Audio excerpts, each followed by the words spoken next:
प्रकाश विद्रोही हैं। विद्रोही जी, आपका स्वागत है। इनेलो से प्रवक्ता रजत पंजेटा हैं। रजत जी, आपका स्वागत है। और आड़ती एसोसिएशन से प्रदेश अध्यक्ष राम अवतार तायल हमारे साथ हैं। तायल साहब, आपका स्वागत है। राम अवतार जी, शुरुआत आपके साथ ही कर रहा हूं मैं। क्या बता रही हैं ये तस्वीरें सर? पहला रिएक्शन आपका आज की चर्चा में। खरीद के बारे में सरकार द्वारा जो राज्य स्तरीय लेवल के आंकड़े प्रस्तुत किए गए हैं, सिर्फ वाहवाही लूटने के लिए किए गए हैं। हम लोगों ने भी, आड़ती एसोसिएशन ने भी सरकार की मदद की। गेहूं की कटाई कंबाइन से होती है, जो कि 10 दिन में सारी फसल आ जाती है, और सरकार के पास, मार्केटिंग बोर्ड के पास उसको डंप कराने की कोई जगह नहीं, कोई व्यवस्था नहीं। उसके बाद मार्केटिंग बोर्ड के सीए द्वारा फ्लाइंग बनाकर जो हमने किसान की फसल, किसान का भाईचारा आड़तियों के साथ खराब ना हो, उस फसल को अपने किसी भी आप जैसे भाइयों के सहयोग से प्राइवेट जगह गिरवा दिया। तो वह फ्लाइंग लाकर वहां आड़तियों को परेशान किया गया और उनको नाजायज फीस भराई गई, उनके ऊपर भय उत्पन्न किया गया। और कोई अधिकारी जो इनके सेक्रेटरीज है, उनसे पूछ लो, इनके पास कोई व्यवस्था नहीं। सड़क के किनारे करनाल में, लाडवा में सब जगह माल पड़ा है, इनके पास कोई व्यवस्था नहीं थी। आड़तियों ने अपने लेवल पर किसानों के साथ भाईचारा खराब ना हो, इसके लिए व्यवस्था की, और उसके बावजूद आड़तियों को सीएम फ्लाइंग के नाम पर, मार्केटिंग बोर्ड की फ्लाइंग के नाम पर परेशान किया गया। एक बात और आपको कहता हूं, गेहूं की सरकारी खरीद कब शुरू हुई और उसके टेंडर कब हुए, आप इस बात का ध्यान करें। और रेडी टू लिफ्ट कब हुआ? 90% मंडियों में ट्रांसपोर्ट के नाम पर 4 रुपए से 8 रुपए कट्टे की नाजायज उगाही की गई, जिससे आड़तियों को परेशानी का सामना करना पड़ा। ये देख लो, सीएम सिटी लाडवा मंडी का मैं आपको कुरुक्षेत्र का भास्कर की रिपोर्ट दिखा रहा हूं। जो लाडवा सीएम सिटी है, उसमें 4 रुपए से 8 रुपए कट्टा प्रति बैग ट्रांसपोर्टर को ने लिया, जिससे कि आड़तियों को नाजायज आड़तियों से वसूली की गई, आड़तियों को परेशान किया गया। ठीक है। 4 रुपए से 8 रुपए कट्टा 90% मंडियों में। अगर इनके कोई अधिकारी बोलते हैं तो उनको चार्जशीट पकड़ा दी जाती है। सीएम फ्लाइंग के नाम पर आड़तियों को परेशान किया गया। अगर आप लोगों को इतना ही विश्वास नहीं है, आड़तियों को चोर साबित किया जा रहा है, ठीक है। अगर आड़तियों पर इतना विश्वास नहीं है, प्रोक्योरमेंट के बाद आप जांच कीजिए, उस जांच में देखिए, अगर आड़ती वास्तव में दोषी है, उसके पास नाजायज भंडारण है, तो उसके ऊपर कार्रवाई कीजिए। हम उसका विरोध नहीं करेंगे। ठीक है। हम इस देश के नागरिक हैं, इस प्रदेश के नागरिक हैं। आप एक बात देखिए, क्या नाम जो है अफीम, चिट्टा और जो नशे का कारोबार कर रहे हैं, उन लोगों को तो पकड़ा नहीं जा रहा और आड़तियों को परेशान किया जा रहा है। मार्केटिंग बोर्ड के प्रशासक द्वारा नाजायज टीमें बनाकर डीएमओ, जेडएमओ और जेडे के नाम पर आड़तियों को परेशान किया गया, उनसे नाजायज फीसें बढ़वाई गई। सेक्रेटरीज ने आड़तियों के आगे हाथ जोड़े, भाई 200-200, 300-300 क्विंटल की फीस भर दो, नहीं तो हम लोगों की चार्जशीट हो जाएगी। तो इसमें आड़तियों का क्या कसूर है? जब तक पैसे के लेकर ट्रक मिल रहे हैं और उठान कैसे होगा? अब ये कनक भीग गई, अब इनके गोदामों में आड़तियों को परेशान किया जाएगा क्वालिटी के नाम पर, क्वांटिटी के नाम पर। तो ये कोरा भ्रष्टाचार है। हम लोगों ने खुद सरकार की मदद की है, उसके बाद बावजूद हम लोगों को चोर समझा जा रहा है। ठीक है सर, ठीक है। नेहरा साहब के पास हम चल रहे हैं। आपके तमाम सवालों का जवाब विजेंद्र नेहरा जी देंगे आज इस चर्चा में। नेहरा साहब, हर साल की तस्वीर बदलती क्यों नहीं है? आड़ती अब तो खुद परेशान हो रहे हैं। आपको आवाज आ रही है सर? जी, आवाज आ रही है जी। अब तो आड़ती देखिए खुद परेशान हो कह रहे हैं कि हमको आप लोग परेशान कर रहे हैं। इस तरीके की तस्वीरें आ रही हैं। किसानों की मेहनत पर पानी फिर गया। देखिए पराग जी, हरियाणा प्रदेश के अंदर अभी तक 414 जो खरीद केंद्र सरकार ने बनाए हैं, राज्य सरकार, केंद्र सरकार की एजेंसियों ने मिलाकर के एमएसपी के ऊपर जो 2425 रुपए की गेहूं की सुनाई नहीं दे रहा जी थी, उसके ऊपर लगभग 72 लाख मीट्रिक टन गेहूं की अभी तक खरीद की है। 2014 तक हरियाणा में जब कांग्रेस सरकार होती थी, उस समय लगभग 15 लाख मीट्रिक टन गेहूं ऐसा होता था पराग जी, जो खुले में पड़ा होता था, अधिकांश उसमें से खराब होता था बारिश में भीगने के कारण। हमारी सरकार ने बहुत प्रयास किया है, बहुत टीन के शेड बनाए हैं और इसको हम बहुत कम पे लेके आए हैं। मैं ये दावा नहीं कर सकता कि आज बिल्कुल खुले में गेहूं रहता ही नहीं है या 100% टीन के शेड बन गए हैं, लेकिन अधिकांश जगह ऐसी हैं मंडियों में जहां टीन के शेड बन चुके हैं, जहां हमने बहुत काम किया है और आज गेहूं खुले में ना के बराबर रहता है, बहुत कम संख्या उसकी रहती है। हमारी सरकार ने मंडियों के विकास के लिए 1095 करोड़ रुपए का बजट का आवंटन किया है, जो मंडियों के अंदर तेजी से जो विकास के काम हम कर पा रहे हैं। आज 4 लाख से अधिक किसानों को 16,000 करोड़ रुपए से अधिक की राशि का इस समय नेहरा साहब, भुगतान हो सॉरी चुका टू है। इंटरप्ट यू, लेकिन राम अवतार जी क्या कह रहे हैं सर, आप उनके सवालों का भी जवाब दें। राम अवतार जी तो ये कह रहे हैं कि ये पूरा भ्रष्टाचार हो रहा है। ये आरोप क्यों आड़ती एसोसिएशन के प्रदेश अध्यक्ष को लगाना पड़ रहा है सर? देखिए, कहाँ अगर उनको लगता है कि कहीं इस तरह की कोई समस्या उनके सामने आई है तो निश्चित रूप से उनको संज्ञान में लाना चाहिए। मुझे नहीं लगता पूरे हरियाणा प्रदेश के अंदर किसी भी तरह की कोई भी दिक्कत या परेशानी किसानों की खरीद में हो रही है। आज मैंने जैसे बताया आपको, 4 लाख से अधिक किसानों को 16,000 करोड़ रुपए से अधिक की राशि उनके खाते में भेजी जा चुकी है और 48 से 72 घंटे के अंदर खरीदने के बाद में किसान के अकाउंट में डीबीटी के माध्यम से डायरेक्ट पेमेंट आ जाती है। लगभग 50 लाख टन से अधिक गेहूं का उठान भी हो चुका है मंडियों से, और मंडियों में 10 ठीक है। रुपए में जो अटल किसान मजदूर कैंटीन योजना के माध्यम से किसान को भरपेट भोजन मिलता है, मजदूर को भोजन मिलता है, पानी की उचित व्यवस्था हमने की है। हमारी सरकार ठीक ने है, प्रधानमंत्री किसान सम्मान निधि के ठीक है। माध्यम से नायरा साहब, मैं किसान- आऊंगा, एक एक रिएक्शन पहले सबसे हो जाए, क्योंकि आपने बहुत सारी उपलब्धियों को भी बताया और व्यवस्थाओं को भी बताया। अब विद्रोही जी बताइए, इत्तेफाक रख रहे हैं नायरा साहब की बातों से, वो ये कह रहे हैं कि हमने इसको बहुत कम पर लेकर आए हैं, जो आप लोगों की सरकार में बहुत ज्यादा हुआ करता था। तमाम व्यवस्थाएं हो रही, किसानों को डायरेक्ट बेनिफिट ट्रांसफर के जरिए पैसा भी मिल रहा है। बताइए कितना इत्तेफाक रख रही कांग्रेस पार्टी इससे? पराग जी, आपकी आवाज चली गई सर, नहीं लगता है कनेक्शन टूट गया है। विद्रोही जी मैं लौटूंगा आपके पास, आपकी आवाज नहीं आ रही अभी, आपका फ्रेम फ्रीज हो गया है। मैं रजत जी के पास जा रहा हूं। रजत जी, वही सवाल आपसे भी सर मेरा है, क्योंकि बहुत सारी उपलब्धियां, बहुत सारी व्यवस्थाओं को गिनाया नेहरा साहब ने। सवाल यह है कि ये हर साल की तस्वीर है और उस पर भी राम अवतार जी जैसे लोग अगर गंभीर आरोप लगाएं तो प्रश्न चिन्ह तो लगेगा ही। अब सवाल यह है कि ये तस्वीर बदलती क्यों नहीं है? जी निश्चित तौर पे हर साल की ये कहानी है। मौसम विभाग के अलर्ट के बावजूद अगर पुख्ता इंतजाम नहीं थे और आपने तो विभिन्न मंडियों की जो है वो शुरुआती अपने उसमें चलाई है, लेकिन आपने अगर एफसीआई के जो गोदाम है, अगर साथ साथ आप उनकी भी तस्वीरें चलाते तब आपको स्थिति और क्लियर होती मंडियों के साथ साथ। यहाँ मैं राम अवतार जी बैठे हैं, मैं उनकी बात को आगे ही बढ़ाऊंगा, मैं उनकी किसी बात का खंडन नहीं करूंगा, क्योंकि उन्होंने जो भास्कर की खबर दिखाई है वो अखबार में मैंने भी पढ़ी। ना केवल ये जो 4 से 8 रुपए कह रहे हैं, अभी पीछे एक स्टिंग ऑपरेशन भी किया था एक लड़के ने, जहां 10 से 12 किलो अधिक तोल हो रहा था मंडियों के अंदर।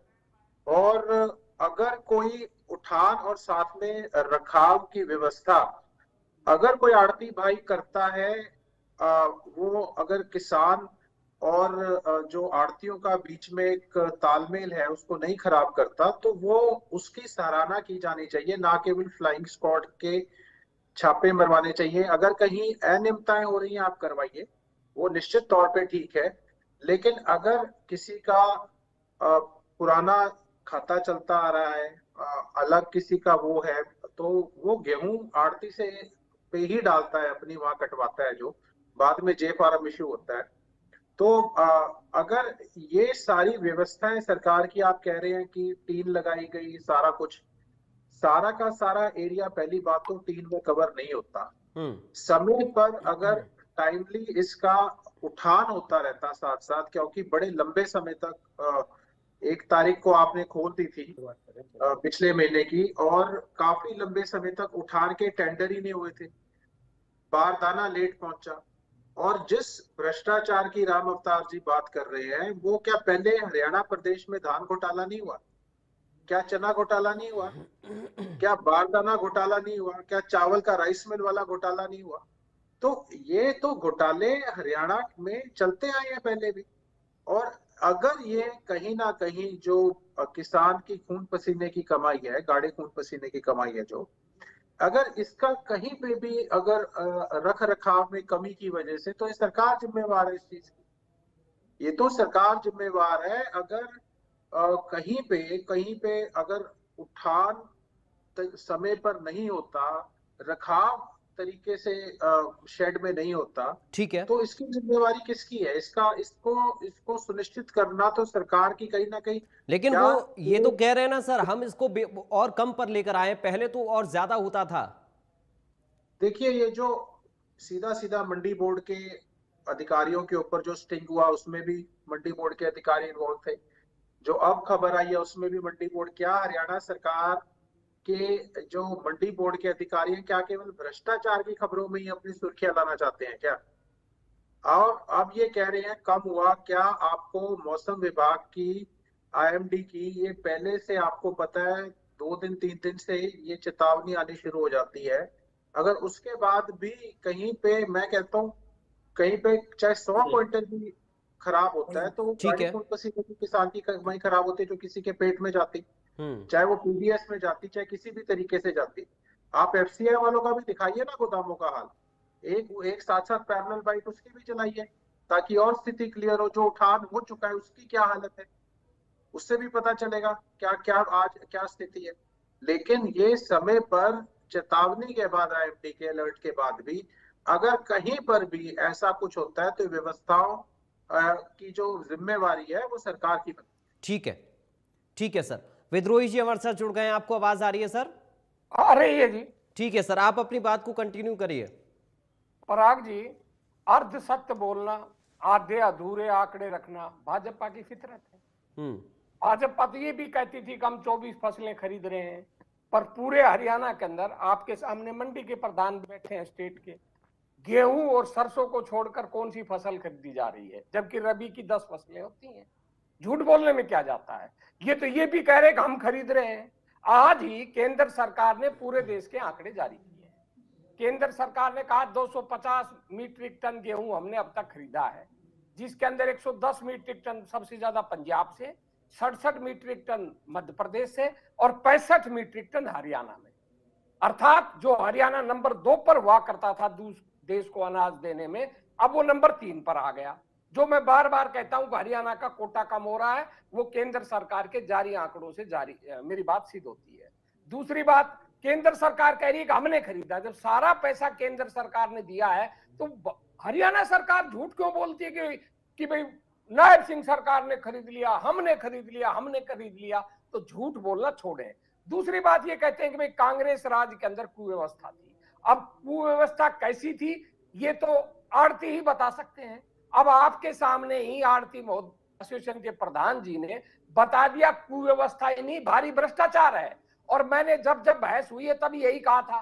ये कह रहे हैं कि कांग्रेस के जमाने में ज्यादा अनाज खराब होता था। अब अनाज खराब होने का पैमाना क्या है? अनाज खराब होने का पैमाना भी गोदाम है। आप कांग्रेस राज में जितना अनाज खराब हुआ हरियाणा में, उनके आंकड़े उठाकर देख लो, और विगत 10 सालों में भाजपा के राज में जितना अनाज खराब हुआ, उनके आंकड़े उठाकर देख लो। कांग्रेस से तिगुना चौगुना अनाज भाजपा के राज में खराब हुआ। दूसरा आंकड़ा ये होता है कि ये अनाज खराब क्यों किया जाता है? अनाज इसलिए खराब किया जाता है सर, जो शराब फैक्ट्रियां होती हैं वो अनाज को गलाकर शराब बनाती है। अगर वो बाजार से अनाज खरीदेंगे, गलाएंगे तो बहुत महंगा पड़ता है। अब ये सरकार में जो बैठे हैं वो लोग, एफसीआई के लोग, दूसरे गोदामों के लोग, हरियाणा सरकार के लोग मिलकर क्या करते हैं, उसको गला देते हैं और गले हुए अनाज या सड़े हुए अनाज को इन शराब के व्यापारियों को बेच देते हैं कौड़ियों के भाव। 2200, अब जैसे 2425 खरीदा जा रहा है, वो इनको 700-800 रुपए पर क्विंटल के अंदर बेच दिया जाएगा। अब वो आंकड़े उठाकर देख लो कि कांग्रेस राज के अंदर कितना सड़ा हुआ अनाज शराब फैक्ट्रियों को दिया और भाजपा के 10 साल में कितना दिया। वो आंकड़ा आपको बता देगा कि भाई किसके राज में ज्यादा सड़ा हुआ। झूठ बोलते हैं, कहीं व्यवस्था नहीं है। हर जगह आपने दिखाया, आपके संवाददाता ने दिखाया। अगर आपके पास ना हो वीडियो तो मैं अभी आपको इसी चैनल पर दिखा सकता हूं कि खुला अनाज पड़ा है, बोरियों में भी नहीं, खुला अनाज, और उसके चारों तरफ पानी बह रहा है। बोरियां खुली पड़ी हैं, ठीक चारों है। तरफ पानी बह रहा है। वो और तो सर, तस्वीरें हम दिखा रहे हैं सर, सर, तस्वीरें हम तो दिखा मैं रहे हैं। ये कह रहा ना सर, मैंने इसलिए कहा यदि ना हो तो मैंने शब्द ठीक है। यदि प्रयोग किया है। ठीक और है। सर, इसमें दोनों का अनाज भीगा है। जो उठान की सुन लीजिए, उठान हरियाणा में 65 लाख टन अनाज इन्होंने खरीदा है, और 65 लाख टन में सरकारी आंकड़ों के अनुसार 38 या 39 लाख टन का उठान हुआ है। अर्थात सरकार खुद मान रही है कि 40 से 45% उठान नहीं हुआ है, 26, 27, 28 टन ठीक लाख है। टन का, और ये कह रहे 50 लाख टन उठा लिया। ठीक तो है। आंकड़े तो सही दो, असत्य ठीक है ना सर, चलिए बोलो। मैं नेहरा साहब के पास लास्ट थोड़ा बात, सा जा रहा हूं लास्ट आप लोगों बात। के सवालों पराग को जी, लास्ट कंपाइल बात। करते हुए। पराग जी, लास्ट लाइन, हाँ। Last line. और ये जो अनाज बीजा है, इसमें दोनों तरह का अनाज बीजा है। एक तो खरीदा हुआ अनाज बिका है, और एक जो किसान का मंडियों में आया था बिकने, वो अनाज बिका है। अब जिस किसान का अनाज बिक गया, उसका ये खरीदेंगे क्या? उस पर कटौती करेंगे, भाई 14% से ज्यादा होगी, तो किसान को तो दोहरी मार पड़ गई। ठीक है विजय नेहरा साहब, एक हमारा पड़ोसी देश है जहां पर लोगों के पास खाने के लिए अनाज नहीं है, बहुत महंगाई हो गई है। ये तो अच्छी बात है कि हमारे देश में उत्पादन इतना ज्यादा है अनाज का, लेकिन ये तो अच्छी बात नहीं हो सकती है कि वो अनाज सड़ जाए, बर्बाद हो जाए, पानी में भीग जाए, तैर जाए। अब सवाल तमाम विपक्षी पार्टियां आप लोगों के ऊपर उठा रही, और बड़ी बात यह कि आड़ती एसोसिएशन भी उठा रही है। अब ऐसे में जाहिर है कि आप भी इस बात को स्वीकार कर तो रहे हैं कि साहब हम सारे अनाज की उठान का दावा तो नहीं कर रहे हैं, लेकिन फिर भी ये तो कमोवेश एक जैसी स्थिति हर मंडी की हर साल नजर आती है। पहले से ही अलर्ट के बाद भी क्यों इस तरह के इंतजाम नहीं हुए, क्यों ऐसी तस्वीरें फिर से सामने आ गई? ये सवाल फिर से उठ रहा है नेहरा साहब।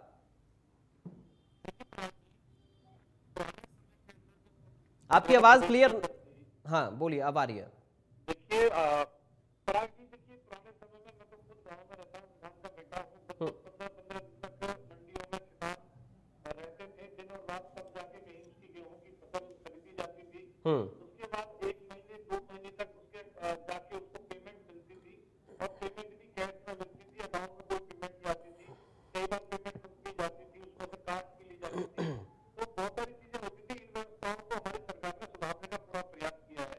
आज 48 से लेकर 72 घंटे के अंदर फसल जब उसकी खरीदी जाती है एमएसपी के ऊपर, तो उसके अकाउंट में ऑटोमेटिक पेमेंट आती है डीबीटी के माध्यम से। मंडियों के अंदर हमने व्यवस्थाओं को सुधारने का काम किया है। मंडियों के अंदर चीन की जो सेल है उनको नए तरह से बनवाने का काम किया। मैं पूरी जिम्मेदारी से एक बात कह सकता हूँ पराग जी, हरियाणा पूरे देश के अंदर एक नंबर 1 ऐसा राज्य है जिस राज्य के अंदर सबसे कम गेहूं खराब होता है, सबसे कम फसल खराब होती है, और जिसकी मंडियों में सबसे ज्यादा पूरे देश के अंदर अगर सुविधा है, पंजाब से भी आगे अगर कोई प्रदेश है तो वो हरियाणा प्रदेश है जी। हमारे यहाँ पीने की उचित व्यवस्था है मंडियों के अंदर। हमारे यहाँ भरपेट भोजन 10 रुपए में मिलता है, जो अटल किसान मजदूर कैंटीन योजना हमारी सरकार ने चलाई है। बाउंड्री वॉल हमने मंडियों की करवाई है, टीन के शेड वहां पे लगवाने का काम किया है, पर्याप्त मात्रा में बारदाना हमने उपलब्ध करवाया है। और उठान की जो समस्या हमेशा रहती थी, इस बात को जब आप अभी दिखा रहे थे, जब आपने डिबेट शुरू की तो उससे पहले जो आपके चैनल के संवाददाता थे वो खुद ये कह रहे थे कि मंडियों में जाकर उन्होंने निरीक्षण किया और सबने ये माना है कि इस बार उठान बहुत तेज गति के साथ में हुआ और सही तरीके से हुआ है। ये मैं नहीं कह रहा, ये आपके संवाददाता ने डिबेट शुरू होने से पहले कहा है। तो इस बार मंडियों के अंदर व्यवस्थाओं को हमने बहुत ठीक किया है, उठान को हमने तेज गति से शुरू किया है। यही कारण है कि लगभग 70-80% के आसपास उठान आज की स्थिति में हो चुका है। और इस बार जो गेहूं की खरीद हुई है, लगभग आप मानिए 65 लाख मीट्रिक टन गेहूं की जो खरीद हुई है, जो पिछली बार गेहूं की खरीद हुई थी 70.3 लाख मीट्रिक टन, ये उससे अधिक अभी तक गेहूं की खरीद हो चुकी है। तो आप ये लगाइए कि लगातार उत्पादन हरियाणा प्रदेश के अंदर बढ़ रहा है। दूसरा, हरियाणा प्रदेश के अंदर जो एमएसपी मिलती है 2425 रुपए गेहूं की जो एमएसपी है, ये पंजाब है, राजस्थान है, उत्तर प्रदेश है, दिल्ली है, आसपास के राज्यों के किसान भी हरियाणा की मंडियों में लाके अपनी फसल को बेचना चाहते हैं, क्योंकि हमारे यहाँ पे दाम भी अच्छा मिलता है, उसकी फसल को खरीदा भी जल्दी जाता है, लिफ्टिंग भी जल्दी होती है। तो किसान के लिए जो काम हमारी सरकार ने किया है वो कोई दूसरी सरकार कर नहीं सकती। आज पीएम किसान सम्मान निधि से 6,000 रुपए सालाना हमारे किसान को हम देते हैं। प्रधानमंत्री फसल बीमा योजना से कोई नुकसान हो जाए उसकी फसल में उसकी भरपाई हरियाणा की सरकार करती है। प्रधानमंत्री किसान मानधन योजना के माध्यम से 60 वर्ष से अधिक किसान को हम 3,000 रुपए प्रतिमाह देने का काम करते हैं। प्रधानमंत्री कृषि सिंचाई योजना के माध्यम से हर खेत तक, हर ट्रेल तक हमने पानी पहुंचाने का काम किया है। नूह मेवात में जो कभी पानी नहीं पहुंचा वो हमारी सरकार ने पानी पहुंचाया। 10 पैसे प्रति यूनिट के हिसाब से देश में सबसे सस्ती बिजली अपने 12 के किसान को हरियाणा सरकार देने का काम करती है। गन्ने का सबसे ज्यादा रेट हरियाणा सरकार अपने देश में, पूरे देश में देने का काम करती है। आज कृषि विज्ञान केंद्र और डाक सेवा केंद्र की शुरुआत हमने किसानों के लिए की है। उर्वरकों पे सब्सिडी और मूल्यांकन समर्थन जो हमने दिया है वो सबसे ज्यादा दिया। ठीक है। 70% तक सब्सिडी हरियाणा सरकार अपने किसानों को कृषि यंत्रों को देने का काम करती है। कृषि निर्यात और व्यापार सुधार रामताड़ जी आ रहा हूँ। बहुत सारे काम हमने किसानों के लिए किए सर। आप अगर मुझे ठीक है। समय दे तो मैं पूरा बता सकता हूँ, लेकिन मैं फिर भी ये नहीं कह रहा पराग जी, मैं फिर भी ये नहीं कह रहा कि पूरी व्यवस्थाएं पूरी तरह से ठीक हो चुकी है और मंडी में 100% या 100% जो टीन के सेट बन चुके हैं। जहाँ काम अभी बाकी है, कुछ ग्रामीण क्षेत्र की मंडियां ऐसी हैं कि जहाँ पे काम होना अभी बाकी है, उसको विद्रोही हम ठीक जाऊंगा। करेंगे और जो भी एक समस्या लाइन है उसको बोलूंगा ठीक करेंगे। केवल। नेहरा जी ठीक है। से सवाल है मेरा। ठीक है, नेहरा जी ने पूछ दावा लीजिए। कर दिया कि नूह मेवात में पहली बार इनकी सरकार ने पानी पहुंचाया, जबकि मैं इनकी जानकारी के लिए बता देता हूं, जब हरियाणा में पानी भी नहीं आता था, पंजाब और हरियाणा एक राज थे, तब भी आगरा कनाल के माध्यम से अंग्रेजों के टाइम से नूह मेवात और पलवल क्षेत्र में पानी आता था। अपने आंकड़े दुरुस्त कर ले, मैं इतना कहना चाहता हूं। ठीक है, रामताड़ जी अपनी बात रखिए, फिर नेहरा साहब से जवाब हम लेंगे। पराग जी, किसी भी मंडी की फीडिंग डेट मतलब जिस दिन खरीद हुई और रेडी टू लिफ्ट की तारीख का अंतर देख लो। 72 घंटे में ना तो उठान हुआ और ना 48 घंटे में भुगतान हुआ। नेहरा जी कह रहे हैं भाई 72 घंटे में भुगतान कर दिया। फसल उठने के 72 घंटे के बाद किसी भी मंडी की बीडिंग और रेडी टू लिफ्ट देख लो, जो नेहरा जी कह रहे हैं। और नंबर 2 बात कह रहा हूं, ये कह रहे हैं कांग्रेस के टाइम की। मैं किसी पार्टी का आधिकारिक सदस्य नहीं हूं। कांग्रेस के टाइम में किसान ने फसल गेड़ दी, उसको फसल तुल गई और उठने से पहले भुगतान मिल गया उसको। वो कैश में मिला, किसी भी तरीके से मिला। और ये कह रहे हैं इनके अधिकारी, चिक्का मंडी के व्यापारियों ने डीएफएससी कैथल पर सरेआम खुले आरोप लगाए पैसे लेने के, और वहां उठान नहीं हुआ। करनाल मंडी में 12 करोड़ से ऊपर की गेहूं सुर्सी खा गई, उन अधिकारियों के ऊपर कोई कार्रवाई नहीं। नेहरा जी कह रहे हैं अटल किसान योजना 10 रुपए में खाना दे रहे हैं, बड़ी अच्छी बात है। मेरे किसान को मंडी में फसल घेरने की जगह चाहिए और उसका उठान होकर भुगतान की व्यवस्था चाहिए। वो 10 रुपए में खाना खाने की उसको कोई इच्छा नहीं है, क्योंकि वो खुद अन्नदाता है, अन्न को पैदा करता है। और एक बात मेरे जो है प्रवक्ता, अपने इनेलो के प्रवक्ता जी ने कही थी, पंजेटा जी ने, भाई किसी भी मंडी में अगर किसी आड़ती ने गलत तोल किया, सीएम फ्लाइन चेक करो, उसके ऊपर कार्रवाई करो। लेकिन किसान की जो खुले में गेहूं पड़ी है, जो किसान को गेहूं डालने के लिए आड़तियों ने व्यवस्था दी है, उसके ऊपर चेकिंग करके मार्केट फीस भरवाकर जुर्माना लगाना, सीएम फ्लाइन के नाम पर आड़तियों को चुप कराना, कहीं जो है मार्केटिंग बोर्ड के नाम पर चुप कराना, ये किसी हद तक भी ठीक नहीं है। ठीक है। सरकार की मंशा वास्तव में बढ़िया है, तो जो गलत तरीके से फीस भरवाई गई, अवैध वसूली की गई, उन अधिकारियों के ऊपर लगाम लगाओ, ठीक है, रजत जी आ रहा हूं। ऊपर नकेल कसो। और जो नंबर 2 बात, आप जो बात कह रहे हैं भुगतान और उठान की, बीडिंग डेट और लिफ्टिंग डेट का अंतर देख लो, आपको आंकड़े अपने आप प्रस्तुत हो जाएंगे। ठीक है। आड़तियों को, किसानों को दबाया जा रहा है। आड़ती किसानों को कंबाइन पे रोक लगा दो, सारी फसल 10 दिन में आ रही है, मंडी में व्यवस्था नहीं डालने की, सरकार के पास जगह नहीं, तो व्यापारी और किसान क्या करेगा? प्राइवेट प्रिंस पर गिरेगा। कभी इनका पोर्टल दुरुस्त नहीं है, कभी पोर्टल पर कमी है। रात को 2 बजे किसी फार्मर की फसल आ गई, आपको उतरवानी पड़ेगी, नहीं तो फार्मर का और जो है आड़ती का रिश्ता खराब हो जाएगा। जो सदियों पुराना एक सौहार्दपूर्ण रिश्ता है, उसको बचाने के लिए और सरकार की मदद करने के लिए आड़तियों ने प्राइवेट स्थानों पर फसल को डाला। उसका ना तो सरकार से कोई किराया लिया, ना कोई उसका कुछ किया।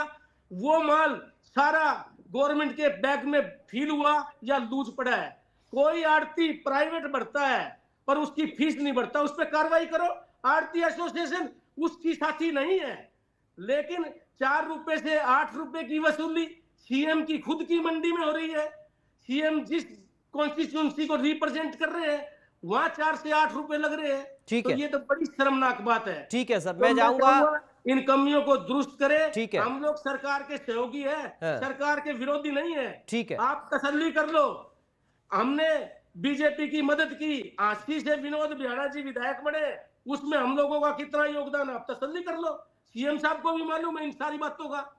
तो हम किसी के विरोधी नहीं है, किसी के पक्षधर नहीं है। व्यापारी अमन चैन से अपना व्यापार करना चाहता है, व्यापारी को चोर समझा जा रहा है, अधिकारी इनके काम नहीं कर रहे, चोर व्यापारी को समझा जा रहा है। ठीक है पीएम फ्लाइन टोल चेक करो, हमें कोई मनाही नहीं, ठीक है, लेकिन जो किसान का खुले में गेहूं पड़ा है उसके ऊपर फीस जबरन क्यों बढ़ाई जा रही है, जबरन क्यों जुर्माने लगाए जा रहे हैं। मार्केटिंग बोर्ड के प्रशासक ने 6 टीम छोड़ दी, डीएमओ, जेडएमओ, जेडए, हिसार के जेडए ने कई जगह अवैध वसूली करी, कई जगह अवैध फीस भरवाई। तो ये कोई अच्छी बातें नहीं है, इससे आड़तियों में रोष है। ठीक है, सरकार के खिलाफ बोल नहीं पाता व्यापारी, व्यापारी कमजोर है, अपनी आवाज नहीं उठा रहा, दबे कुचले अपने फीस भर दी, ठीक है, इसीलिए उठान की समस्या है।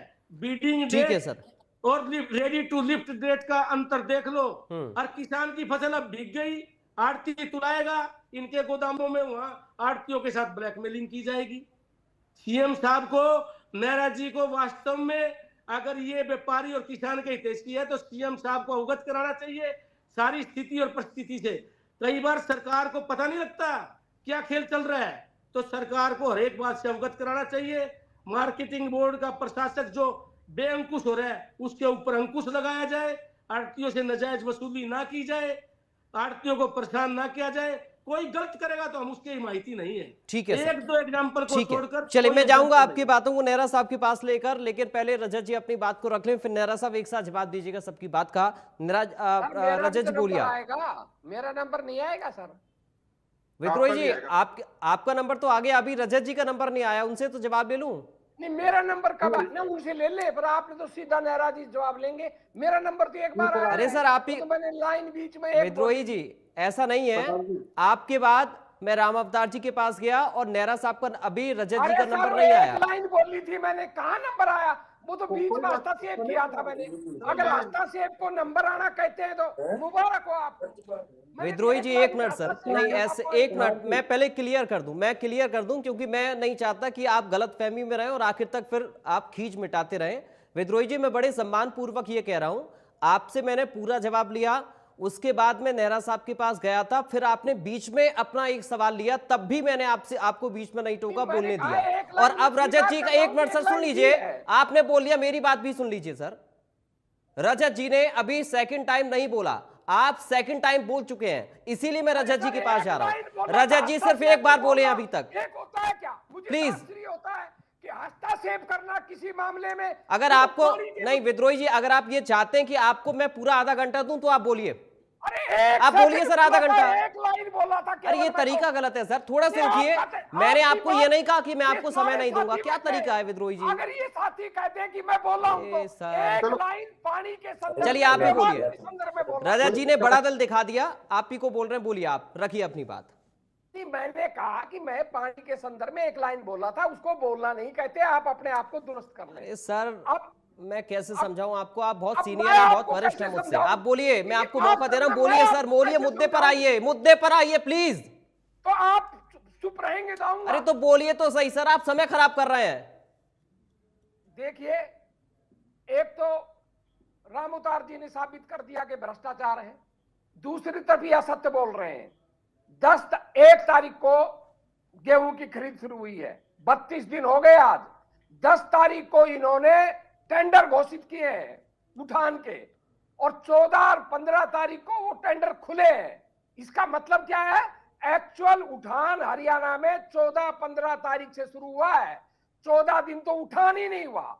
दूसरी बात, ये और असत्य बोल रहे हैं, इन 32 दिनों में 4 बार हरियाणा में बारिश हो चुकी है, 4 बार किसान का गेहूं भीग चुका है, केवल 1 बार नहीं भीगा है। इसका मतलब है कुव्यवस्था की भरमार है। दूसरा, ये बार बार असत्य बोलते हैं कि हम 48 घंटे के अंदर देते हैं।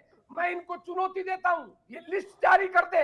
अगर किसान को 7 से 10 दिन बाद तक अगर पेमेंट नहीं मिलती हो तो हम इनसे माफी मांगने को तैयार हैं। ये कहते हैं कि भाई हरियाणा में ज्यादा खरीद हो रही है, मैंने तो आंकड़े दिए हैं। क्या केंद्र सरकार के भी झूठे आंकड़े हैं क्या? जो हरियाणा नंबर 2 था खरीद के मामले में, वो नंबर 3 पहुंच गया। ये लगातार आप 4 साल के आंकड़े देख लो, हमारा जो खरीद का लक्ष्य है वो कम करते जा रहे हैं। 75 लाख किया इस बार, 80 लाख से घटते घटते 70-75 के बीच में आ गया। अब कितना खरीद होगी मैं कह नहीं सकता। 250 मीट्रिक टन खरीद हो चुकी है, तो इसका मतलब है केंद्र सरकार ने लगभग जितना चाहिए था उतना खरीद लिया। अब हरियाणा का और किसान का ये जो कहते हैं कि एक एक दाना खरीदा जाएगा, वो खरीदा जाएगा या नहीं खरीदा जाएगा इसका इंतजार है। दूसरों पर आरोप लगाने से पहले भाजपा अपने भ्रष्टाचार को दूर करे। और लास्ट बात, रामोदार जी की एक बात का मैं समर्थन करता हूं। जब करनाल के मुख्यमंत्री रिप्रेजेंट करने वाले मुख्यमंत्री खट्टर जी थे तब सबसे ज्यादा भ्रष्टाचार करनाल में आता था। और जो हमारे मुख्यमंत्री किसान के बेटे हैं, अगर उनके निर्वाचित क्षेत्र में 4 से 8 रुपया आड़तियों से अवैध वसूली की जा रही है, तो इसका मतलब है मुख्यमंत्री इस भ्रष्टाचार को बढ़ावा दे रहे हैं। ठीक है, रजत जी रखिए अपनी बात। देखिए, पहले तो जो राम अवतार जी ने बात कही है, मैंने अपने पहले वक्तव्य में भी इस बात का, राम अवतार जी की और सभी आड़तियों की इस बात का मैंने सराहना की थी कि अगर कोई आड़ती किसान की जो मेहनत की कमाई है उसका कहीं शेड में या कहीं पे इंतजाम करता है अपने उसके ऊपर, तो ये सराहना की बात है, ना कि इसके ऊपर दंडनीय कार्रवाई की कोई बात है। ये काम मंडी का था, मार्केटिंग बोर्ड का था, जो कि मैंने भी बोला 10 तारीख तक तो सुचारू रूप से खरीद भी शुरू नहीं हुई थी। दूसरी बात में सीधा सीधा आता हूँ शॉर्ट के अंदर, जो अभी भाजपा के प्रवक्ता नेहरा साहब ने भाजपा के आने के बाद एकदम काया पलट किसान की बता दी, तो इनकी एनएसओ की रिपोर्ट कहती है कि 27 रुपए प्रति दिन किसान की जो है वो कमाई है। एनसीआरबी का डेटा कहता है कि हर रोज 30 किसान जो है वो आत्महत्या कर रहे हैं। 750 किसान बॉर्डर पे मर गए, जान दे दी उन्होंने केवल एमएसपी मांगने के लिए। सरकार बसों के पीछे एडवर्टाइजमेंट लगा रही है कि हम 24 की 24 फसलें जो है वो एमएसपी पे खरीद रही हैं, लेकिन किसान कहता है इस बात को आप एक लिखित में कानून क्यों नहीं बना देते? अगर इतना ही जोर लगा रहे हो, हजारों करोड़ रुपए एडवर्टाइजमेंट पे लगा रहे हो, तो कम से कम इस बात के ऊपर कानून बना दो। एक पेज का कानून बनाना है आपको, वो कानून बनाने को तैयार नहीं है, लेकिन वर्बली जो है एडवर्टाइजमेंट में जो है इतना बोलेंगे कि हमने जो है किसान की जो है 24 की 24 फसलें खरीद रहे हैं। इन्होंने कहा मुआवजे की बात, बाढ़ का मुआवजा मिला नहीं, पीछे जो बाढ़ आई थी अभी। आगजनी का मुआवजा अभी खेतों में जो हुई बिजली के शॉर्ट सर्किट की वजह से, अन्य कारणों की वजह से जो गेहूं की फसल जल के खाक हो गई, उसमें मुख्यमंत्री जी ने बोलने के बाद में कहा कि ये फसल बीमा योजना जो है इन घटनाओं को, एक्ट ऑफ गॉड, ये चीजों को जो है, जबकि वो लापरवाही किसकी थी? अगर तारे हुई है वो एक्ट ऑफ गॉड थोड़ी ना उसमें आएगा, लेकिन किसी तरह उसको भी इन्होंने टरकाने का काम किया। फिर इन्होंने कहा सस्ती बिजली देने का काम कर रहे हैं, 10 पैसे पर यूनिट फ्लैट। ये तो स्वर्गीय ताऊ देवीलाल बहुत पहले अपने समय के अंदर 7 पैसे प्रति यूनिट जो है ये फ्लैट रेट बहुत पहले स्वर्गीय ताऊ देवीलाल कर गए थे। तो उसके बाद अगर ये बात कर रहे हैं सिर्फ एक अंबाला मंडी की, मैं कहूंगा जो आपके संवाददाता ने दिखाई है, जो जिनकी गुणगान कर रहे हैं, लेकिन हिसार का ले लो, कैथल का ले लो, शाहबाद का ले लो, बबैन, नारायणगढ़, आसपास के जितना एरिया है इधर का, मैं कहूंगा वहां पर हर जगह। और आप ये, मैं साइलोस की बात नहीं कर रहा कि अडानी जी के साइलोस की, लेकिन एफसीआई का हर साल लाखों करोड़ अब तक जो है, हर साल तकरीबन 1,75,000-80,000 के आसपास हर साल जो है एफसीआई का बजट क्यों सरकार घटा रही है? ये आप अपने सारे बजट को कंपेयर करिए हर साल का केंद्र का। फर्टिलाइजर की सब्सिडी भी घटा रही है किसानों की, और आप कह रहे हो खुशहाल। मैं कहता हूँ जितना कर्ज में आज किसान आपकी राज में डूबा है, जितने लेबर के रेट बढ़े हैं, जितना जीएसटी का लगाकर आपने जीएसटी में किसान की उपकरणों के ऊपर कमर तोड़ी है, किस तरह आप उसके खाद के कट्टे का वजन घटाते गए हैं, किस तरह नकली बीज, नकली दवाइयों का शिकार आज किसान हो रहा है, किस तरह आप इंसेंटिव नहीं देते हो, किस तरह आप मुआवजा नहीं देते हो, किस तरह आप महंगाई ने आज किसान की कमर तोड़ रखी है। आज ये पीला सोना नहीं रह गया किसान का, आज ये चांदी भी नहीं रह गया, पित्तल के दांत भी नहीं रह गए आज किसान की फसल के। कर्ज किसी तरह किसान का सिर्फ कर्ज भी पूरा नहीं उतरता है जब वो आड़ती के पास फसल गिरता है। तो आप ये बात को, और अगर आप कहते हो डायरेक्ट बेनिफिट ट्रांसफर में क्या वो पैसे के ऊपर कोई आप उसको 4 गुना करके बेचते हो? पहले के समय में रात को 12-12, 2-2 बजे भी किसान को 7-7 पेमेंट आड़ती करते रहे हैं, और कभी आड़तियों से पेमेंट अगर लेट हो जाती थी तो 18-18, 20-20% ब्याज साथ में देते थे। आप केवल आड़तियों के ऊपर वो करके वो मत करिए, आपने ये ठीक थोड़ा है। तालमेल खराब भी किया है बीच में। ठीक है, मैं एक जवाब नेहरा साहब आखिर में आपसे चाह रहा हूं, चूंकि पारदर्शिता की बात बार बार आती है, चाहे फसल खरीद की बात हो, फिर उसमें आड़तियों का पक्ष भी आ जाता है कि साहब ये तो व्यवहारिक एक जो व्यवहार किसानों के साथ था उसको भी खराब करने की कोशिश की गई है। बार बार पारदर्शिता की बात आप लोग कर रहे हैं, मगर क्यों इसमें भ्रष्टाचार की बू आड़ती एसोसिएशन को भी आ रही है और विपक्ष को भी आ रही है? देखिए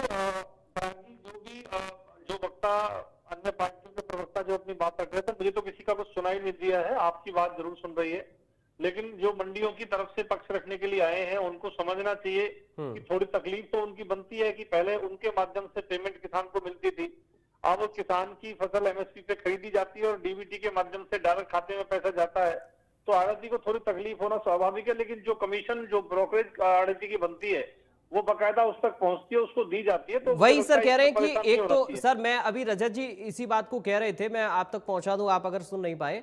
रजत जी ने वही कहा था कि पहले तो आधी रात को भी पेमेंट आड़ती कर देते थे और अगर लेट भी होता था तो उसमें 18-20% उनको अलग से भुगतान ब्याज के तौर पर भी हो जाता था।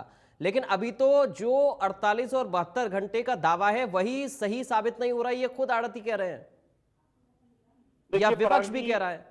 पराग जी, मैं फरीदाबाद जिले का रहने वाला हूं, मैं भी सागरपुर गांव में रहता हूं और मंडियों में मैंने खुद ने अपनी फसल को बेचा है जी। और कई कई दिन मंडियों में रुक के अपनी फसल को बेचा है। बोली लगाने आते थे, खरीदते नहीं थे लोग, तमाम तरह की अव्यवस्था होती थी और आड़ती का और किसान का तालमेल होता था। लेकिन अधिकांश आड़ती ऐसे होते थे जो उसका दुरुपयोग करते थे, पैसा टाइम पे नहीं देते थे और मनमाने तरीके से काम करते थे।